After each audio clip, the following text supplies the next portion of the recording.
When you switch on a light, how do you feel? Every time I switch on a light, it works. I'm grateful I have electricity whenever I want it. But I also feel disappointed. This is because where I live, most of the electricity comes from burning fossil fuels, coal mostly. As someone that cares deeply about climate change and the environment, this is concerning. Have you ever stopped to think about where your electricity comes from? In some parts of the world, a person can turn on all the lights in their house, and the climate change impact would be similar to me turning on a single light. This is because their electricity is coming from low carbon sources, not from burning fossil fuels. Right now, the two leading sources of low carbon electricity in the world are, can you guess? They are, number one, hydropower, and number two, nuclear power. According to the BP Statistical Review of World Energy 2020, about 70% of the world's low carbon electricity is made from hydropower and nuclear power. The remainder is from renewable technologies, wind, solar, and others. Hydropower is a fantastic technology, especially in places where there's lots of water, like Tasmania. Australia in general is very, very dry. There's not much water to go around. It isn't an option for many parts of Australia. How about nuclear power? Countries like the United Kingdom, France, Canada, and the United States all use nuclear to make some of their electricity. Australia doesn't have any nuclear power, but that could change in the future. Just imagine for a second that Australia decided to use nuclear power to make some of its electricity. I know exactly what you're thinking. If we developed nuclear power, would Australians start to glow in the dark? I've been working in the field of nuclear science and technology for over a decade. I talk to people that work at nuclear power plants. They don't glow. I also talk to people that don't work in nuclear, and sometimes people tell me that they think nuclear power is an old and outdated technology. This couldn't be further from the truth. The reality is the nuclear industry is evolving and innovating, and I've seen this transformation with my own eyes. I'm excited by what's happening around the world right now in terms of new nuclear power technologies, and I'm even more excited by what's planned for the future. Today, I want to take you on a journey. I want to show you how some of these nuclear power innovations work with the help of chocolate. This brand was on sale last week, so we'll use it today, but any brand works. First, what is nuclear power? Let's compare it to a chocolate bar. This chocolate bar is made up of the chocolate and the wrapper. The chocolate is like nuclear fuel, which is made of uranium. Just a reminder that it is never a good idea to eat uranium. But for the purposes of understanding nuclear power, pretend the chocolate is uranium. The wrapper is like the largest structure that holds the uranium together. If you put a whole heap of chocolate bars, nuclear fuel together with some other components, you have yourself a nuclear reactor. Nuclear power is the energy that comes from a nuclear reactor. Nuclear reactors can either be running or switched off. So what happens when a nuclear reactor is running? The uranium atoms within the fuel, the chocolate, start splitting, and this creates heat.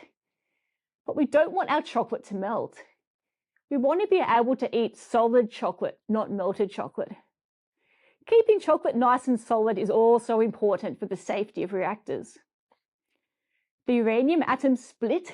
This makes heat, but we don't want the chocolate to melt. So what do? We run some cool water past the chocolate bars. As the cool water meets the hot chocolate bars, it takes the heat away and cools the chocolate down. The now hot water goes off and makes steam. This steam turns a turbine, and voila, electricity. Unlike some other forms of low carbon electricity, what's really amazing about nuclear power is that nuclear reactors can operate continuously for many months or even years at a time, and all with zero carbon emissions. That's right, zero carbon emissions. We've talked about what happens when a nuclear reactor is running. How about when it's been switched off? When they're switched off, the reactors continue to generate heat, so they still need to be cooled with water. Not forever, just until the chocolate is cool enough to no longer need the water. So that's how nuclear reactors work. The design of both the nuclear fuel and the cooling is really important. So how exactly is the nuclear industry innovating in the areas of fuel and cooling? Let's begin with the past. Most of the hundreds of reactors in use today were designed and constructed between the 1960s to the 1990s, when I was young. When I started visiting nuclear power plants about a decade ago, this was the type of reactor I was seeing. One characteristic of these reactors from the 20th century is they keep the fuel cool after the reactor's been switched off by using pumps to circulate the water. This would be similar to you leaving a chocolate bar in your car on a hot summer's day and using the car's air conditioning to keep the chocolate cool. If the air conditioner stops working or someone turns off the car, there could be a messy, melted chocolate bar incident. I'm sure most of you have experienced what happens to chocolate that's been left in a hot car. These types of reactors from the 20th century that pump water for cooling have very reliable cooling systems that are tested frequently. Nevertheless, nuclear professionals are always looking for ways to further improve nuclear reactors. Are reactors from the 20th century safe, you might ask? For example, if you go to the Our World in Data website and search for what are the safest and cleanest sources of energy, you may be surprised where nuclear power ranks. Safety statistics for nuclear power are way better than for fossil fuels and similar to those for other low carbon electricity sources. You may also be surprised to learn that many countries are choosing to make their 20th century nuclear reactors operate for longer than originally planned. This is because using existing nuclear plants for longer is one of the most affordable ways to provide safe and reliable electricity with zero carbon emissions. So, nuclear power from the 20th century already performs well in terms of safety. This doesn't mean that improvements should not be investigated, and this is exactly what's happening. In recent years, my nuclear passion has taken me to see a new kind of reactor. For these new reactors, once they're turned off, the air conditioning kicks in. But if something happens to the air conditioning, there's a backup system. This backup system doesn't need people and it doesn't need to be powered.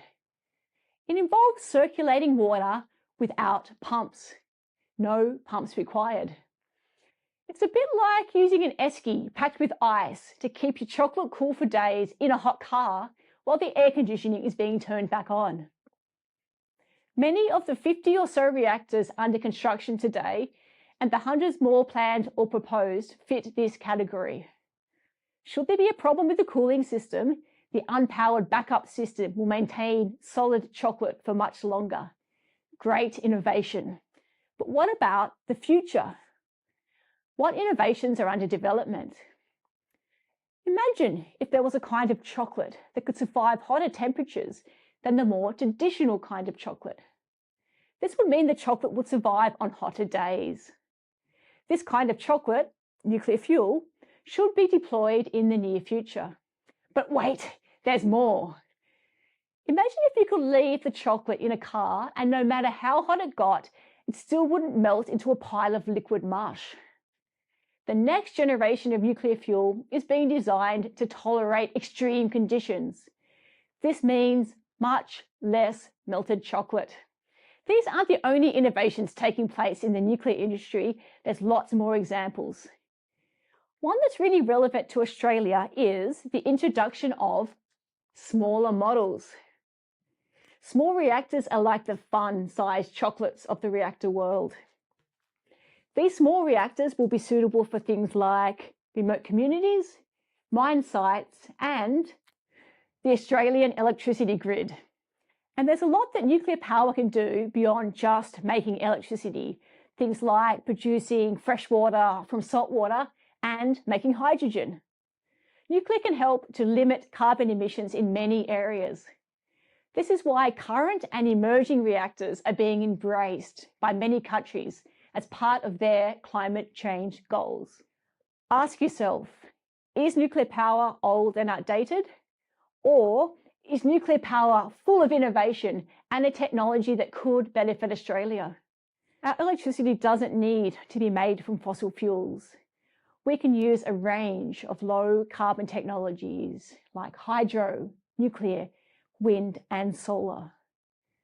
Every time you switch on a light or crack open a bar of chocolate, think of nuclear power and its potential to help decarbonize the world. Or better yet, jump online to learn more about the new and emerging nuclear power technologies. There is so much to learn. Make sure you indulge in some delicious, decadent chocolate at the same time.